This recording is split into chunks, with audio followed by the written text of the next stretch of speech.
Sight Bites, answers to questions from the Next Bite website. Brought to you by Purina. Your pets, our passion.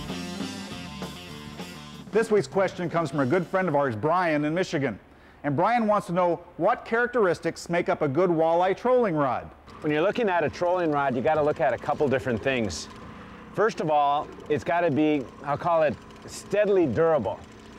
And the reason I say that is because even if it's not catching a fish, it's got a lot of work to do. Big crankbaits, snap weights, your spinner fishing, inline weights and a big spinner. You know, typically we have a board on there.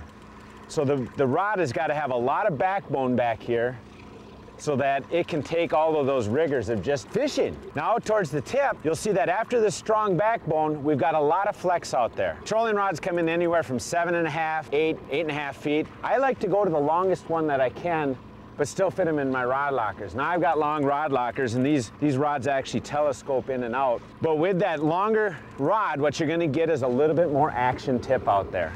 And that's what's gonna allow you to fight this fish in a long way, just nice and steady bring them in. And that rod will actually be your whole shock absorber. You really don't even need to use your drags. A good rod should be able to absorb that. But again, you just don't want a wimpy rod because you need a lot of backbone to handle the things. Here comes this fish. There, I got him. Oh, nice fish. Really a nice fish. But I tell you what, this is a typical situation for a good crankbait rod. You need one that can handle the big crankbaits, the trolling boards, snap weights and other weights if you need to, and then fight these big fish in. That's what trolling is all about. Tips, articles, and answers to your questions. You'll find it all on the Next Bite website.